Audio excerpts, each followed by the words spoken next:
Welcome to Mount Lebanon High School. Thank you for joining us this evening for tonight's Cum Laude ceremony for the class of 2021. Our program will begin now.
Good evening, ladies and gentlemen,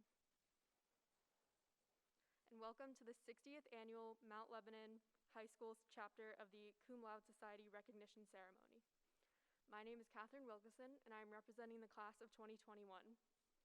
The Cum Laude Society is a national organization seeking to acknowledge superior scholarship at the high school level. In a few moments, 68 members of the senior class will be recognized for their superlative academic achievement. But before the recognition, you will hear from 4 students who will share their thoughts on the 4 areas that represent the ideals of the Cum Laude Society: excellence, justice, truth, and honor. These words carry with them far more than the literal translation suggests. The word excellence is not limited to the ideal of superiority in scholarship, but excellence in other areas as well. The word justice includes the concept of what is suitable and appropriate as well as what is just. The word honor includes the concept of dignity and true worth as well as honor. The word truth includes the concept of sincerity and honesty. Now I'd like to introduce Avery Tandon, who will give us an overview of Cum Laude.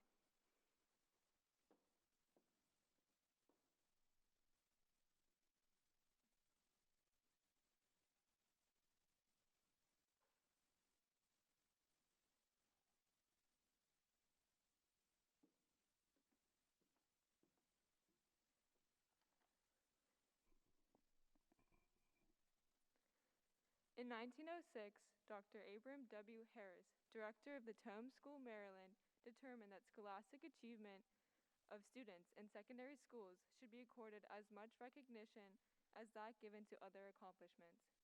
He envisioned a society modeled after the collegiate Phi Beta Kappa, which is one of the highest academic honors achieved by a college or university student. This society would likewise encourage and recognize true scholarship. Since Dr. Harris and his associates believed that chapters should be established only in schools of superior academic quality, the group moved slowly in granting new chapters. By December 1908, chapters had been granted to Tome, Phillips Exeter, Phillips Academy, Evanston, Penn Charter, Centenary Collegiate, and Brooklyn Polytechnic, all schools for boys. In 1962, Mount Lebanon High School was honored to be granted a charter for the establishment of a Cum Laude chapter in District 3 of the 8 national districts. At the time, Mount Lebanon was the 10th public school to be granted a chapter. Of the 353 chapters in the United States, 327 exist in private schools. Only 26 exist in public schools, Mount Lebanon being one of the 26.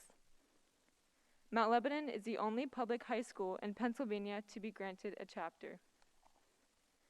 During the Society's existence, there have been no deviations from the original objective of the founder, namely the recognition of superior scholarship. As mentioned, 4 key words that represent the Cum Laude Society are excellence, justice, honor, and truth. Here to discuss excellence is Jeremiah Sablack.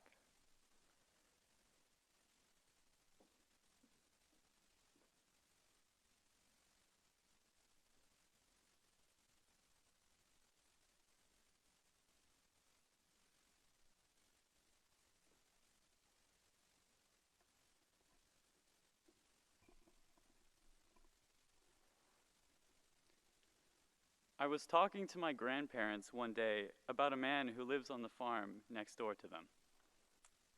They told me he lived there his whole life, never got married, never had kids, never went to college, never traveled the world. Throughout all his life, he chose to stay in this little house, in this little town, in the middle of nowhere. It didn't make sense to me. How could he settle for so little in a world full of unlimited opportunity? I could never imagine the appeal. But to this man, they told me, despite all this, was happy. And of course, I was not quick to believe this. Everything in my mind told me he was wrong. But the more I thought about how that man chose to spend his 80 years on planet Earth, the more I began to think about my own life and question why we do things the way that we do. What is excellence? Excellence is what keeps us up at night and motivates us to get up every morning. We're all here today because we have endured what it takes to achieve academic excellence, and we love to succeed. Every year, it seems the bar of excellence rises higher and higher, driving students further down their conditioned path to success, as we are assured that good grades and high test scores are what determine our worth.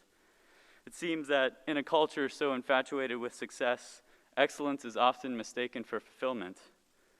But studies show that after a certain point, wealth and profession cause no greater level of happiness or satisfaction among people, and even trends in the opposite direction in some cases. It's the need for more and more excellence that leaves us eternally dissatisfied with our position in life. It dawned on me that I'd been so busy chasing excellence that I forgot what it's all for. Yes, you get excellent grades, then you get into an excellent college, and you get an excellent job, but nowhere in that path is happiness even mentioned. So yeah, maybe I would be miserable waking up in a cornfield every day, but to that man my grandparents were telling me about, that life is truly excellent. As cliche as it sounds, it's not about having what you want, it's about wanting what you have. It's not about searching for excellence in the world. It's about finding it within yourself and sharing it with the world. I encourage all of us here today to look beyond the extrinsic goals formed in our minds when we first stepped in school and look within to find what's truly excellent. So go build a robot, go write a book, go climb a mountain, go strive for the very best that you can be. But at the root of your excellence, have a love for what you do, where you are, and who you are. Next to discuss justice is Benjamin Brown.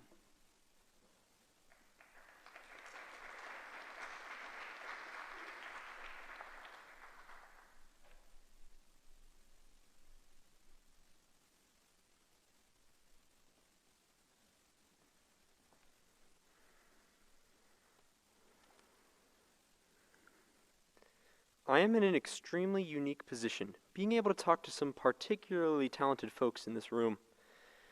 For the past 4 years, Everyone here has worked hard to surpass what is expected and required of them. And while all of us have worked hard, we cannot lose sight of the advantages that we have. Mount Lebanon is a school district which grants massive opportunities to its students through classes, clubs, support staff, you name it. You got to Mount Lebanon High School, for the most part, at the whims of luck. You happened to be born here or to a family that would eventually move here. That's really the only assumption that I can make about everyone here. But past that, each person has different advantages. Not to say that everyone here was given a perfect life. That is far from true. But more, that we have a lot of privileges in Mount Lebanon that other communities do not. Now, I know almost everyone in this room, and I know that many of us will go on to achieve great things. But when I say great things, you might imagine yourself with a great job, living in a great house with your spouse and kids. While these aspects of your future certainly are important, when I say great things, this is not what I mean. To me, and I think to all of us, the goal should be to live just lives. Justice is not defined by putting away the bad guy or getting a trophy for a good deed. If we pat ourselves on the back during our discussion about justice, even during our induction to Cum Laude, we are not truly living it. Meaningful justice is defined within the framework of empathy. I would call it restorative justice. Restorative justice is not easy to look at or to achieve. At the root of our actions, we must determine how they affect others and how we've achieved the positions that we have. We must remember those advantages in order to not get so caught up in our own affairs that we forget to understand and share the feelings of those around us. The privileges that we experience in Mount Lebanon are not widespread. One of the greatest injustices of our society is how varying education quality is by location, a seemingly random factor based on where one is born. I don't think that anyone here would make the argument against everyone deserving the level of education that we've received. While we have worked hard to achieve academic excellence, we have been afforded this opportunity at random.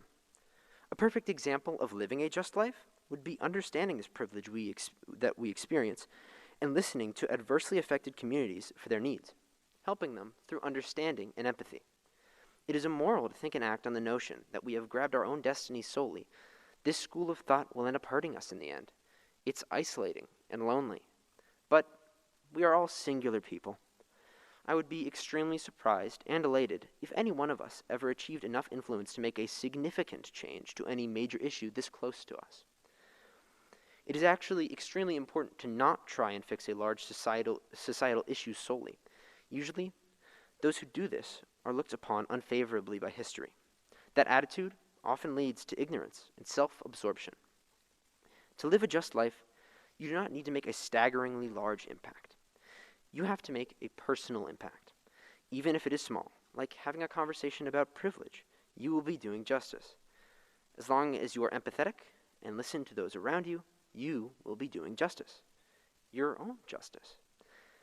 As our high school careers come to a close, consider what has meant the most to you. What have you learned that has affected your worldview? Not non sequitur information, like the Pythagorean theorem or how to write a synthesis essay, but how you treat people. The great challenger towards living a just life is not passivity.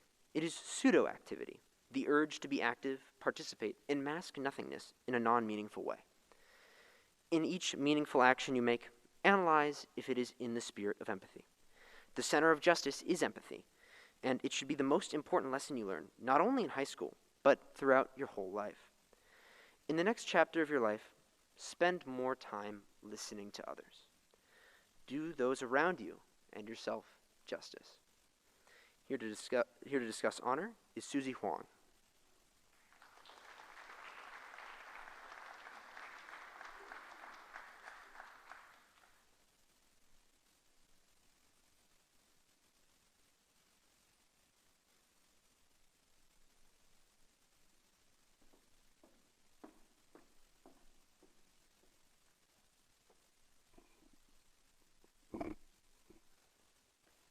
Standing up here tonight as an Asian American, I can confidently say that I've heard the word honor a few too many times throughout the 17 years of my life, to the point where this word has simply lost its intended meaning. Honor to me is merely another word that means make so-and-so proud. I have grown tired of hearing that word, yet tonight I am here giving a speech about it. Ever since I knew how to comprehend the spoken language, I was practically brainwashed and programmed to believe that achieving honor means getting good grades in school, receiving all kinds of awards, and winning competitions. All the stuff that we should be able to accomplish if we are honorable students. This definition of honor is what we are most accustomed to, but this definition is not mine.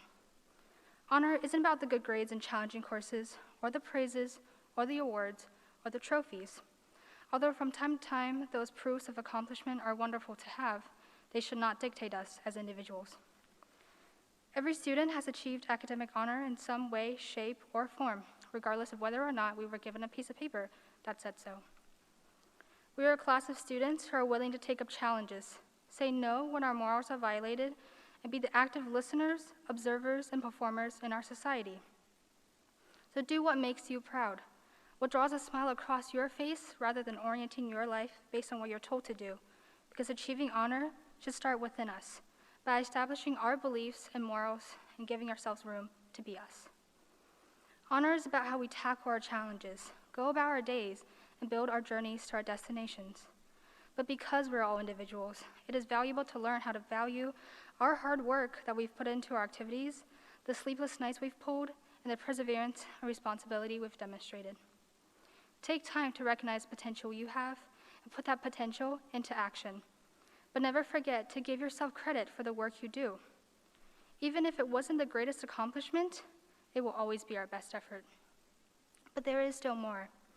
Honor is having the ability to look into the future with ambition and vigor and to show the world, or simply the people around you, that we are capable of so much more than just receiving honorable titles. Honor includes how we cherish family members, friends, teachers, and the bonds we have formed, because without appreciating these significant aspects of our lives, we will not be able to define our personal honor. We should honor our loving parents who've always been there for us, the mentors who we look up to, and the young activists who we strive to become. Notice what the community has done for us, what our friends have provided us. Appreciate everyone who has made an impact on who you are today, and remember to give back. I believe that as a generation of intellectuals, creators, and change makers, we have reached beyond the limiting word of honor. We will continue to march proudly down the roads that take us to our futures, or venture confidently through the mazes that still lead to uncertainty. But because we stay true to ourselves, we will reach our destination with our own unique flair, lighting up our path and guiding us along the way. Our society changes rapidly, as does the interpretation of honor. So let us redefine honor for ourselves, one that is meaningful and true to us, as we all turn the page and embark on the next chapter of our lives. Here to discuss truth is Benjamin Rabkin.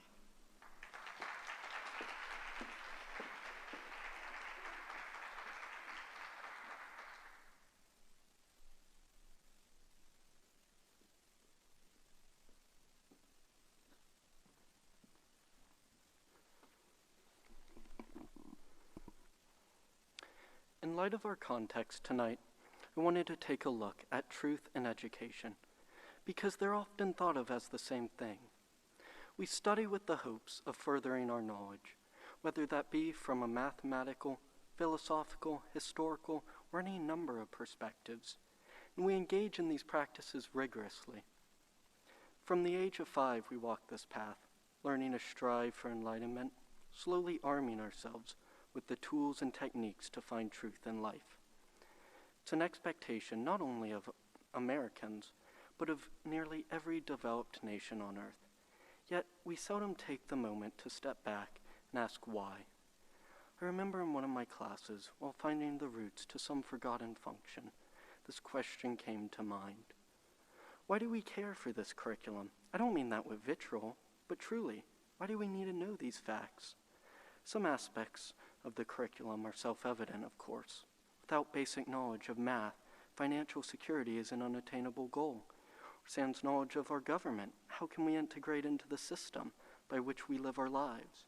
But others less so. Why learn of the Burgundians' position in the 100 Years' War, or how to decompose a composite function? Certainly, these might be of use to some, but I have no plans to engage in those careers. Perhaps I overgeneralize. But I feel that many sitting here today who have pushed themselves through the most rigorous of courses have encountered similar questions. I bring this up because, as the year winds down and our high school careers come to a close, many of us are gearing up for another 4 years of college. It's a new chapter of our lives, and an exciting one at that. It promises a plethora of new experiences, from friends to study abroads. These coming months and years hold so much for each and every one of us. However, with the give, they also hold the take. Another 4 years of not being able to sleep from stress. Another 4 years of feeling inadequate. Another 4 years of struggle. I don't mention this with glee, but because it's the nature, the truth of our upcoming lives. As we begin to narrow our focus and aim for careers, the competition will only increase. We will be pushed, just as in high school, to take the most rigorous routes. For some, that idea is exciting. To them, I encourage you to follow your ambitions. Take those courses. But for the same reason, I ask others to hesitate in course selection. When I asked why we cherish education, I believe it's because of the incredible advancements in medical ability, the championing of policies to help those in need, or simply the books that provide some comfort. We pursue education for the promise of a better tomorrow. It can be easy to lose sight of that in the rat race of building a transcript.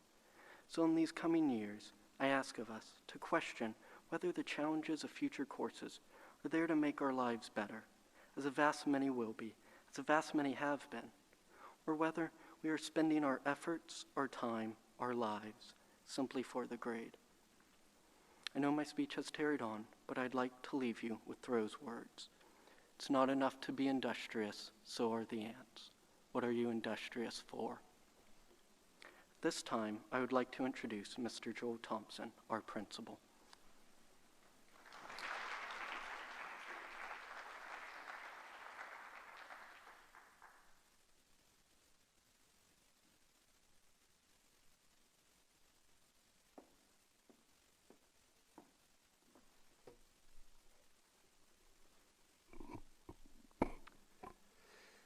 Good evening, inductees, parents, friends, and staff.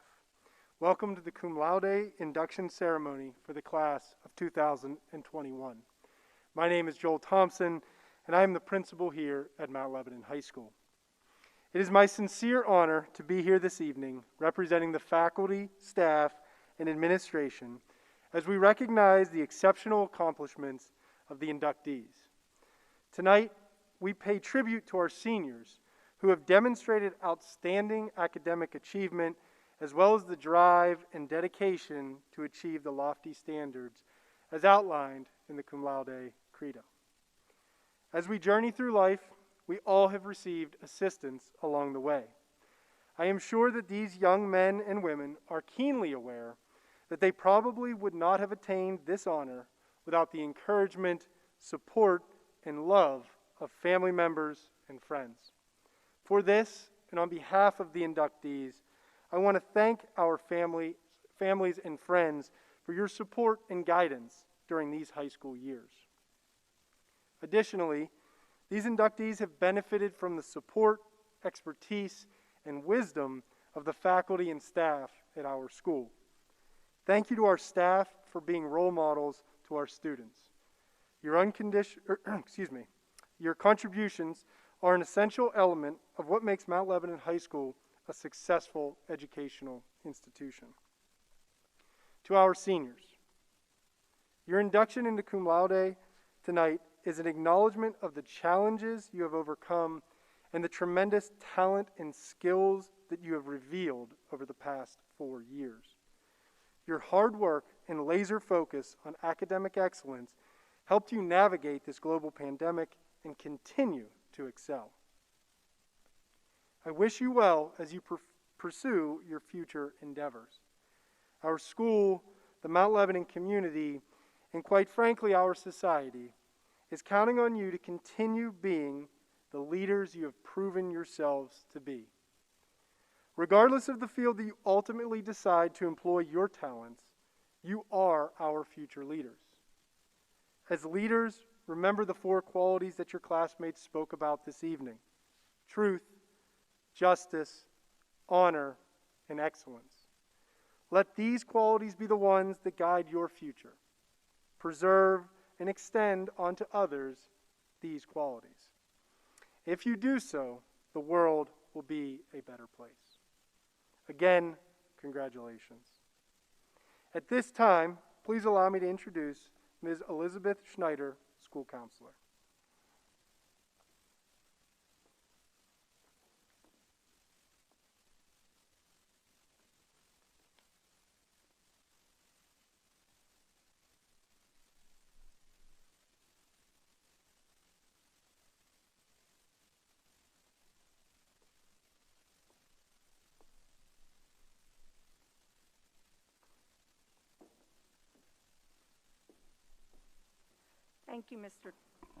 Thank you, Mr. Thompson. At this time, I'm going to share with you the eligibility requirements for student membership into Cum Laude. Within limitations set by the Constitution of the National Society, each chapter determines its eligibility requirements for membership. The following are the minimal requirements for the Mount Lebanon High School chapter. To have a minimum of 31 credits in required college preparatory courses, academic mathematics, history, the social sciences, languages, and English in grades 9, 10, 11, and the first half of grade 12. To have earned at least a 3.9 weighted quality point average of A's and B's and no more than 1 C in the subjects on which quality point average is based. According to the National Cum Laude chapter, a school can take up to 20% of its senior class. Since we are limited to no more than 20%, this year a minimum of a 4.9 QPA average was needed to gain membership. This is quite impressive. If a late entrant into Mount Lebanon High School, a student must have spent at least the first semester of their senior year in Mount Lebanon High School. It must have met the credit and quality point requirements just described during the time spent at Mount Lebanon, as well as in their previous schools attended in grades 9, 10, and 11. Mr. Thompson, each of the students who will be on stage tonight has met all of the eligibility requirements for membership in the Cum Laude Society. I am truly proud to recognize this group of scholars. Would each student please come forward as I read your name? The audience should hold their applause until all names are called. Will the first row please stand?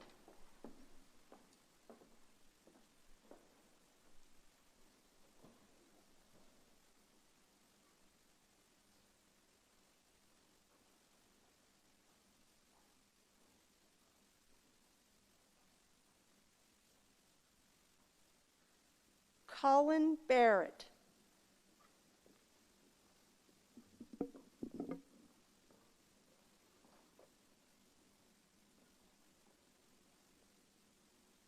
Benjamin Brown.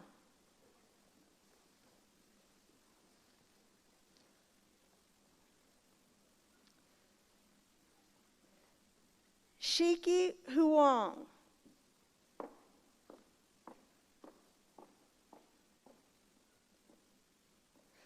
Caroline Kenny.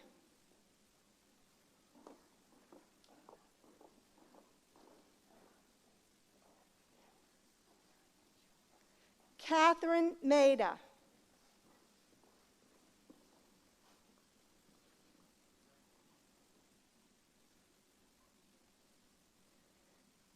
Mira Morris.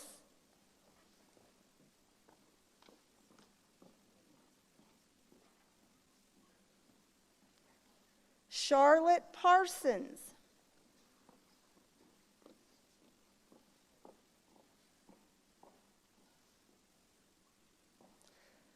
Jessica Pecor.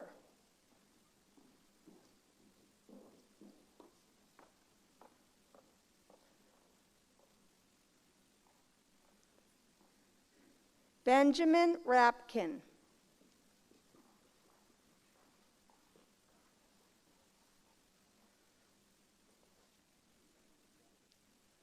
Meredith Reese.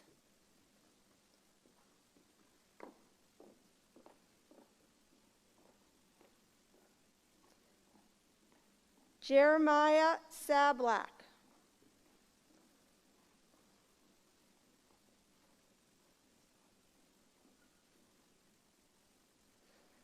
Kiera Saferstein.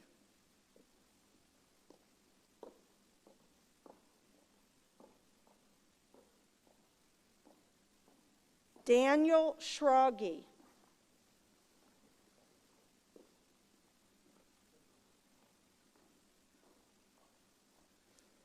Jacob Schreiber.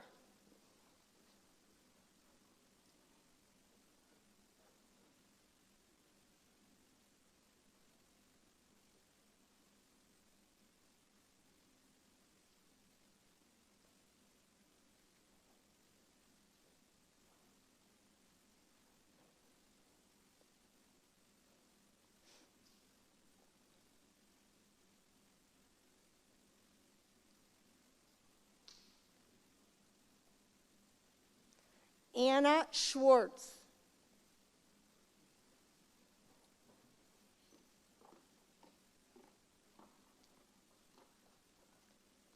Yingxi Shao.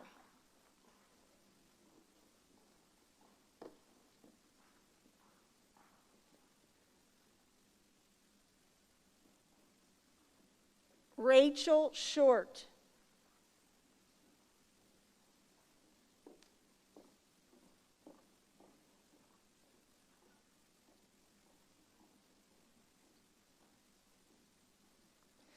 Jack Ellis Silverman.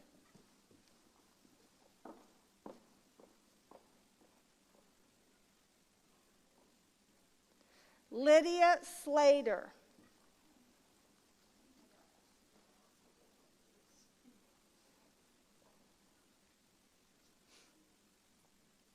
Elena Smith.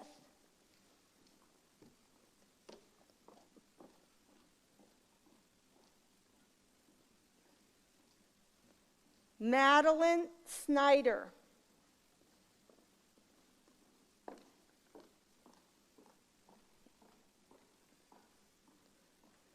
Casey Wetzel Sorsdahl.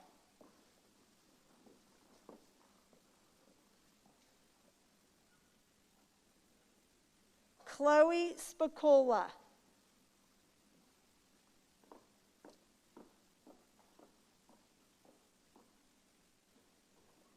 Allison Stein.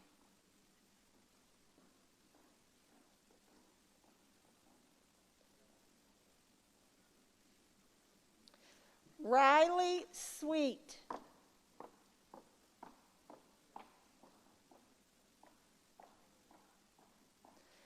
Avery Tandon.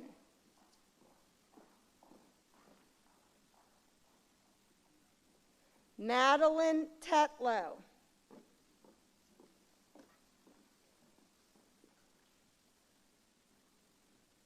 Samuel Thuransky.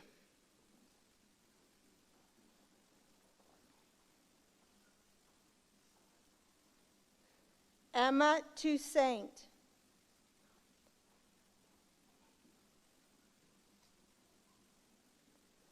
Nocton Vo.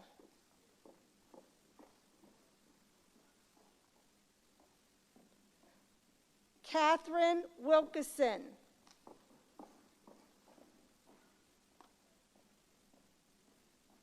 Natalie Wolf.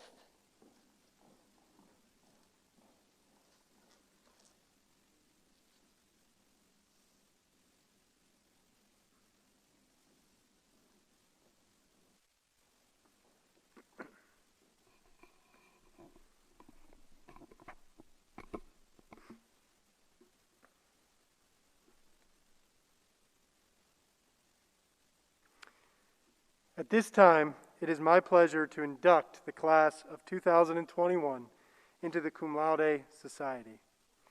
Will the inductees now rise and repeat in chorus after me?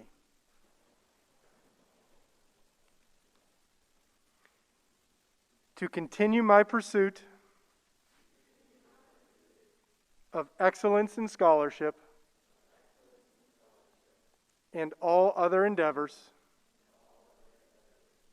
to maintain high ideals and standards in all human relationships, to seek after truth,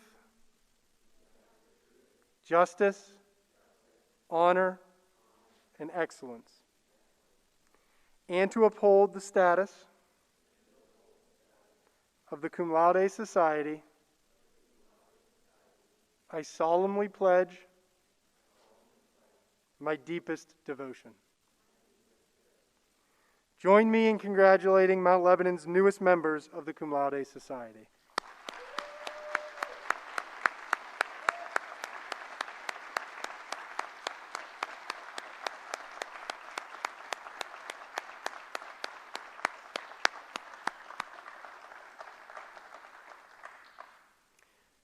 Our ceremony will now conclude with a few words from Caroline Kenny.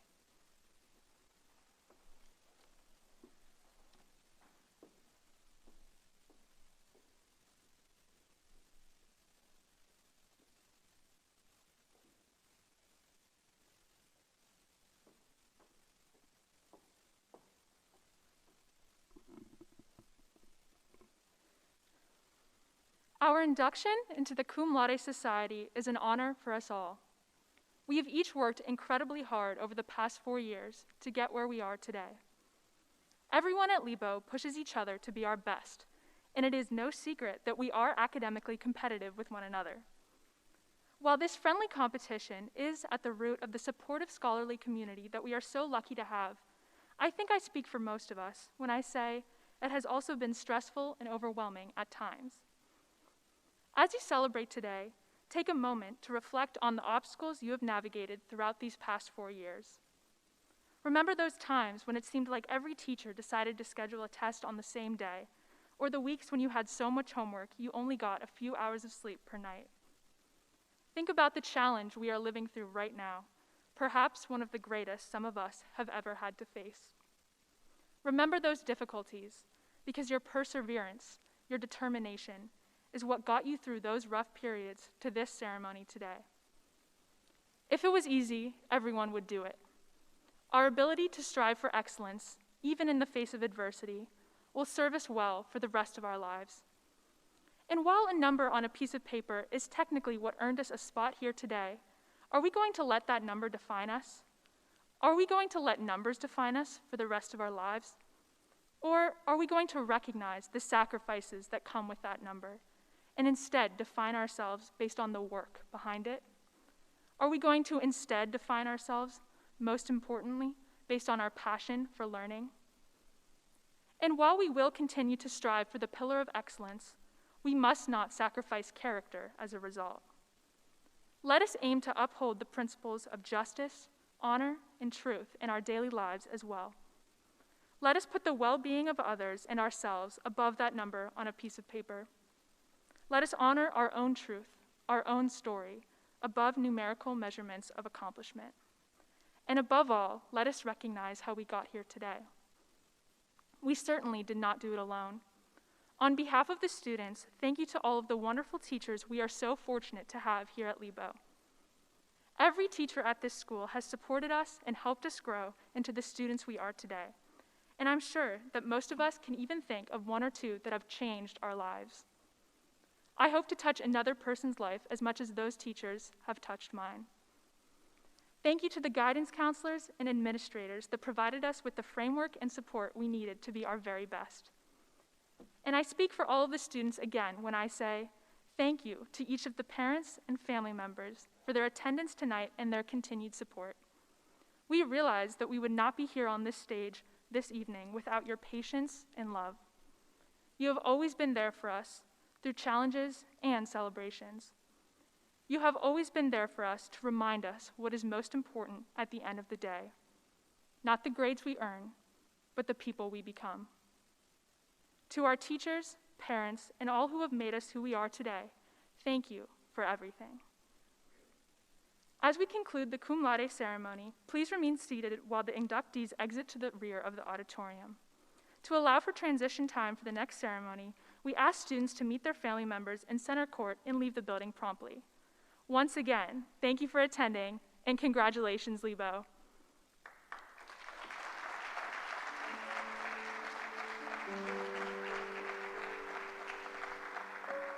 Thank you.